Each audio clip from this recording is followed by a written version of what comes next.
Ya, kalau Bang Dev boleh dijawab, sebenarnya tawaran untuk Pak Saihu bergabung dengan Ridwan Kamil ini sebenarnya serius tidak sih? Ataukah jangan-jangan ini mengkondisikan supaya Pak Anies tidak maju dalam Pilkada Jakarta? Ya, kalau nanya seberapa serius ya bukan tanya ke saya, kan yang nawarin bukan saya. Jadi bingung juga saya ini jawabnya gimana. Kan tapi gini ya, pasti itu Golkar kita selalu membuka komunikasi. Kalau ditanya sekarang calon kita yang resmi siapa, itu kan sudah di media berulang kali disampaikan bahwa pertama kan itu ada sejumlah nama, yaitu Pak RK, terus siapa namanya, Pak Jaki, Pak Erwin Aksa, lalu tambahan belakangan muncul surat instruksi untuk maju, yaitu Pak Baba Halul, Pak Yusuf Hamka. Nah, ini segala macam senario masih terus kita gelontorkan. Kita carikan platform yang serupa, yang sama, yang bisa merangkum ataupun juga bisa menjawab berbagai macam permasalahan ataupun juga harapan masyarakat. Karena kan kita target utamanya adalah kita bisa mencapai kemenangan. Nah, kemenangan itu kan bukan kemenangan bagi satu individu ataupun juga bagi partai, tapi bagaimana memberikan calon yang terbaik bagi masyarakat Jakarta dari Partai Golkar. Nah, komunikasi itu tidak pernah kita hentikan, kita carikanlah yang terbaik sehingga kita bisa membentuk paslon yang benar-benar mampu dan pasti akan dipilih oleh masyarakat. Gitu saja. Ya. Kembali saya akan sapa di sini Mas Syahrin Hamid sebagai jubirnya Pak Anies Baswedan. Ini mudah-mudahan komunikasi saya lancar. Mas Syafrin, bisa jelas dengar suara saya? Ya. Ya. Tadi saya sempat berbincang dengan Mas Khalid di sini ya, bahwa sebentar ini jelas tadi ya, ada sampai dengan saat ini PKS masih ingin mengusung Pak Anies dalam Pilkada Jakarta.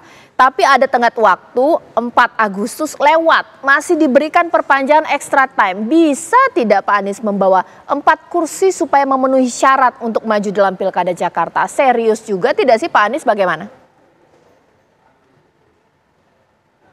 Ya, baik.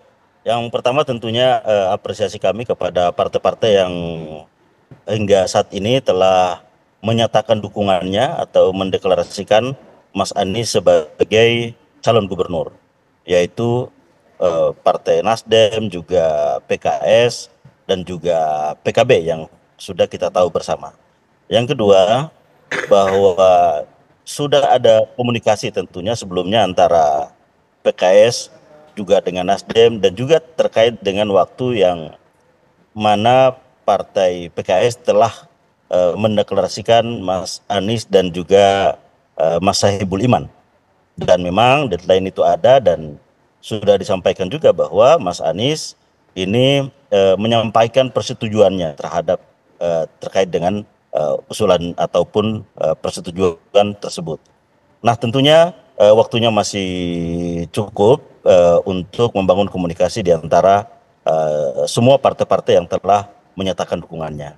Jadi saya kira ini belumlah selesai, tapi bahwa apa yang sedang dilakukan saat ini adalah terus membangun komunikasi antar partai-partai yang telah mengusulkan Mas Anies sebagai calon gubernur. Dan kami kira bahwa komunikasi ini masih terus berlangsung. Begitu kira-kira. Baik, ditahan dulu Pak Syahrin, nanti saat lagi saya akan tanya, waktunya masih cukup, waktunya masih panjang, optimis ini timnya Pak Anies. Nanti Mas Agung akan jawab, bahkan juga Mas Khalid di sini sebenarnya mungkin tidak sih, memang benar-benar Pak Anies terancam untuk tidak maju dalam Pilkada Jakarta. Sesaat lagi.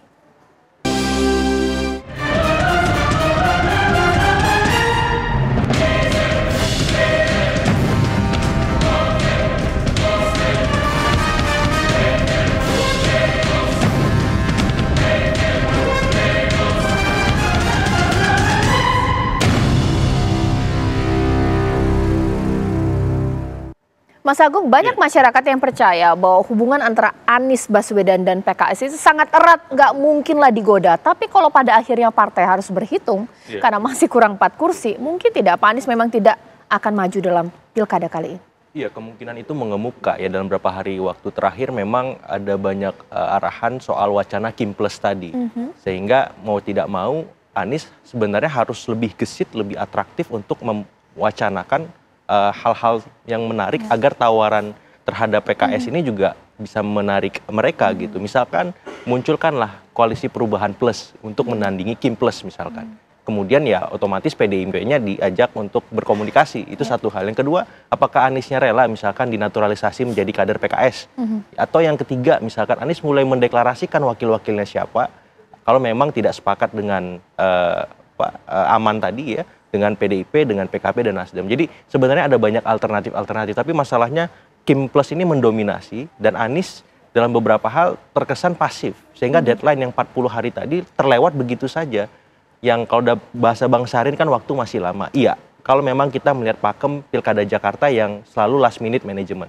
Tapi ini ada satu hal lagi yang menjadi ciri khas Jakarta, yaitu soal dinamika politik nasional. Residu Pilpres 2024. Nah, nalar itu yang saya kira membuat pendekatan terhadap DKI hari ini tidak hanya sekedar last minute management, tapi juga harus lebih cepat, lebih tepat, agar apa? Agar Aniesnya bisa maju dan bisa berlayar. Karena kalau tidak, ya goodbye Anies, kata PKS, seperti itu. Oke, karena Bang Dev akan ada agenda lagi malam hari ini, mungkin sekarang saya tanyakan langsung saja kepada Bang Dev. Bang Dev, wajar partai berkoalisi, itu hak partai politik. Tapi ketika terbentuknya Kim Plus yang begitu mendominasi oleh Mas Agung mengatakan di sini, ini kan merusak tatanan. Masa memang harus kemudian melawan kotak kosong? Ini demokrasi kita apa kabar, Bang Dev? Ya, demokrasi kan tetap berjalan, bukan berarti pilihan itu tidak ada. Melawan kotak kosong pun juga, ingat loh, pernah juga ada beberapa calon kepala daerah melawan kotak kosong saja kalah gitu. Karena mayoritas masyarakat wilayah tersebut tidak mau memilih calon yang ada. Jadi tetap demokrasi itu kan adalah kesempatan memilih, kesempatan bersuara, kesempatan berbicara. Itu tidak diberangus. Itu justru kita jaga dengan sistem politik yang kita bangun dan juga dengan aturan-aturan yang kita buat, sehingga tidak ada namanya penghentian demokrasi. Kesempatan untuk maju, untuk dipilih dan memilih itu tetap dikawal, dan juga opsi tetap kita berikan kepada masyarakat. Hanya saja ya kita sebagai partai tetap ingin memberikan yang terbaik. Ya, pilihan kita terbaik saat ini yang ada yang sudah kita tawarkan. Nah, sehingga kembali ke masyarakat, siapa yang masyarakat inginkan untuk menjadi pemimpin Jakarta berikutnya. Oke, Mas Ena boleh tanggapi, nggak ada masalah lewat kotak kosong ini. Kalau misalnya urgensi itu yang muncul, PDIP terpanggil tidak supaya tidak kotak kosong, ya udah gabung ke Pak Anies, bagaimana? Ya, satu concern kami tetap sama. Etalase Jakarta itu berbeda kondisinya dengan di daerah-daerah lain. Artinya ini Jakarta ini, Pak. Bagaimana mungkin kota sekelas Jakarta, demokrasi yang sematang di Jakarta, lalu memunculkan pemilu yang harus melawan kotak kosong. Saya rasa ini cerminan yang tidak baik, menjadi presiden yang tidak baik kalau itu terjadi di Jakarta. Dan gejala ini kan tidak hanya di Jakarta, ada banyak provinsi lain yang juga banyak sekali situasi yang memungkinkan agar dibuat kotak kosong sekelas provinsi gitu loh. Nah, ini yang buat kami adalah kalau ini begini terus, jangan-jangan pemilu kita nanti ini akan kehilangan maknanya. Nanti hanya akan menjadi urusan elit, bukan lagi menjadi urusan rakyat. Karena tidak ada opsi. Maka Jakarta bagi kami jadi prioritas untuk memunculkan nama yang terbaik. Persoalan siapa namanya sebagai partai politik tentu kami tidak bisa berpihak pada nama per nama. Ini bukan masalah by name, tapi ada sistem yang berjalan, ada meritokrasi yang berjalan. Komunikasi politik kita lakukan, nama nanti akan muncul setelah kriterianya cocok dengan kami.